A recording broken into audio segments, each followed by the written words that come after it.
नमस्कार दोस्तों, आप सभी का स्वागत है एचपी के अलर्ट में। तो आज की ताज़ा खबरें हैं। बीएड डिग्री धारकों के जेवीटी टेट देने पर रोक।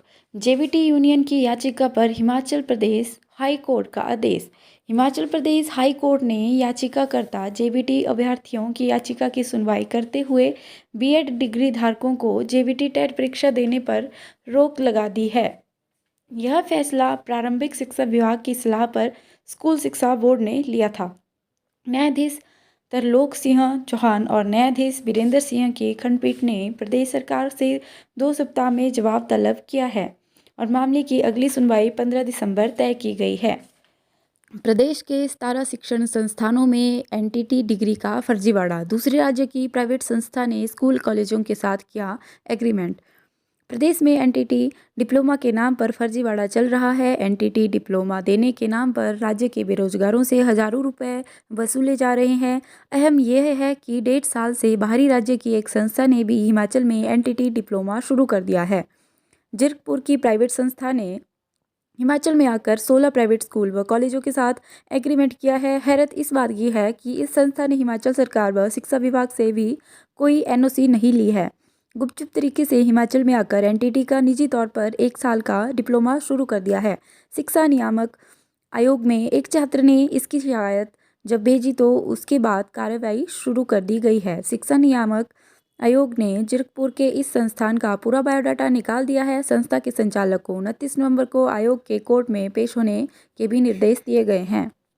कुल्लू व धर्मशाला के लिए शुरू होंगी उड़ानें। दिल्ली से शुरू होगी हवाई सेवा। केंद्रीय चुनाव आयोग से मिली मंजूरी। 4 दिन कुल्लू और 4 दिन धर्मशाला के लिए होगी उड़ान। बिजली की तेजी से नियुक्ति क्यों? शीर्ष कोर्ट सरकार के हर कदम पर संदेह ठीक नहीं केंद्र।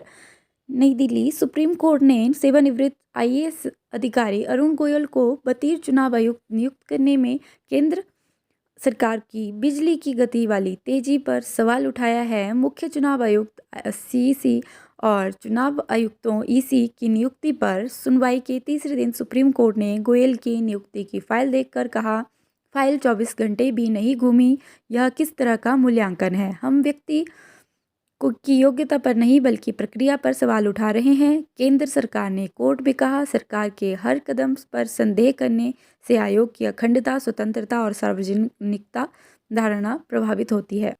ट्रेजल फॉर्मुलेशन के नाम पर खोली थी बद्दी में फर्जी कंपनी। बना रहे थे 8 ब्रांड की नकली दवाएं। कहां कहां बेची गई नकली दवाएं, चल रही पूछताछ और कुछ लोग जुड़े हो सकते हैं अवैध कारोबार से। बद्दी नकली दवाइयों के जखीरे के साथ गिरफ्तार तीनों आरोपियों ने बद्दी में ट्रेजल फॉर्मुलेशन नाम से एक फर्जी कंपनी खोली हुई थी। इनके पास उद्योग विभाग से कोई परमिशन नहीं थी, न ही प्रदूषण और बिजली बोर्ड की एनओसी थी। प्लॉट सरा इंटरप्राइजेज के नाम पर है, जबकि फैक्ट्री में मिले दस्तावेज ट्रेजल फॉर्मुलेशन के नाम पर है। ड्रग विभाग ने कंपनी में रखी मशीनरी, पैकिंग मटेरियल और दवाओं को कब्जे में लेने के बाद कंपनी को सीज कर दिया है। बिना अनुमति 400 फीट ऊंचाई तक उड़ा सकेंगे ड्रोन। इससे ज़्यादा के लिए ऑनलाइन लेनी होगी मंजूरी। रेड, येलो और ग्रीन जोन चिन्हित। नेरचौक मेडिकल कॉलेज में होगी पैरामेडिकल की पढ़ाई। कॉलेज प्रबंधन ने 6 विषय शुरू करने के लिए प्रदेश सरकार को भेजा है प्रस्ताव। नई सरकार बनते ही मंजूरी मिलने की उम्मीद। हिमाचल प्रदेश स्कूल शिक्षा बोर्ड ने 8वीं कक्षा की डेट शीट में किया बदलाव। एचपीयू ने 22 नवंबर तक बढ़ाई पोर्टल में पंजीकरण की तिथि। एचपीयू का नेक से ए ग्रेड रहने पर भी मिलेगा 20 करोड़ का अनुदान। एसओएस की परीक्षा के लिए 18 दिसंबर तक करे आवेदन। 2009 के बाद अनुत्तीर्ण हुए परीक्षार्थी ले सकेंगे टीओसी की सुविधा। भारतीय वायुसेना में अग्निवीर भर्ती के लिए 23 तक कर सकते हैं आवेदन। शिमला में 30,000 रुपये में बिक रहा एक चंबा रुमाल 25 दिन की कड़ी मेहनत के बाद होता है तैयार। विदेशों में 1 लाख रुपए तक मिलती है रुमाल की कीमत। हिमाचल में ऊंचाई वाले क्षेत्रों में आज बर्फबारी के आसार। प्रदेश में उच्च पर्वतीय क्षेत्रों, किन्नौर और लाहौल स्पीति के कुछ क्षेत्रों में शनिवार को बर्फबारी के आसार हैं। अंतरिक्ष के क्षेत्र में नए युग का प्रारंभ। निजी कंपनियों के रॉकेट अंतरिक्ष में भेजने वाले देशों की सूची में शामिल हुआ भारत। बच्चों ने तैयार किया स्पेस किड्स का सैटेलाइट। निजी अंतरिक्ष उद्योग यात्रा में मील का पत्थर। सैकड़ों कर्मियों के इस्तीफों के बाद ट्विटर के कई दफ्तर करने पड़े बंद। मस्क ने हार तोड़ मेहनत या कंपनी छोड़ने की धमकी दी थी, अब काम पर लौटने की कर रहे हैं मिन्नतें। देश के पहले निजी रॉकेट का सफल प्रक्षेपण। गैर कानूनी ढंग से कर्मचारियों को नियमित करने पर विश्वविद्यालय रजिस्ट्रार तलब। प्रदेश हाईकोर्ट ने एचपीयू में सेल्फ फाइनेंस स्कीम के तहत लगे सैकड़ों कर्मचारियों को गैर कानूनी ढंग से नियमित करने से जुड़े मामले में विश्वविद्यालय के रजिस्ट्रार को तलब किया है। न्यायाधीश संदीप शर्मा ने याचिकाकर्ता विजय कुमार की याचिका पर सुनवाई करते हुए रजिस्ट्रार को अगली सुनवाई के दौरान कोर्ट में उपस्थित रहने को कहा है। टीबी, कैंसर व निमोनिया की वजह से भर रहा है फेफड़ों में पानी। एक माह में 200 से अधिक मरीज आईजीएमसी पहुंचे। जेबीटी प्रशिक्षुओं ने शिक्षा बोर्ड अध्यक्ष व सचिव को गेट पर रोका। बीएड धारकों की जेबीटी टेट में एंट्री पर जारी है विरोध। शिक्षा बोर्ड मुख्यालय के गेट पर नारेबाजी की। जल शक्ति विभाग में पदोन्नति के आधार पर भरे जाएंगे मुख्य अभियंता के पद। मल्टीटास्क वर्कर्स को पगार नहीं।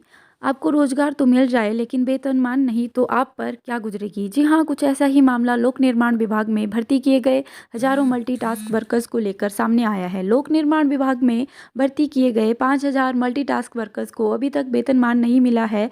भर्ती हुए करीब 3 माह का लंबा समय बीत चुका है।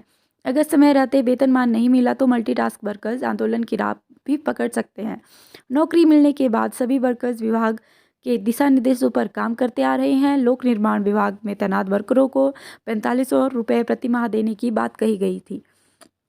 इनकी भर्ती को लगभग 3 महीने का समय बीत जाने के बाद भी वेतनमान न मिलना प्रदेश सरकार की कार्यप्रणाली पर प्रश्न चिन्ह लगाता है। विडंबना देखिए कि हजारों की तादाद में भर्ती इन वर्कर्स को दीपावली सहित अन्य त्यौहार बिना पगार के ही मनाने पड़े। इन वर्कर्स को मायूस चेहरे के साथ घर लौटने पर मजबूर होना पड़ रहा है। हिमाचल युवा कांग्रेस के प्रदेश सचिव शशिकांत ने लोक निर्माण विभाग में भर्ती हजारों मल्टीटास्क वर्कर्स को अभी तक वेतन न मिलना दुखदायी विषय है।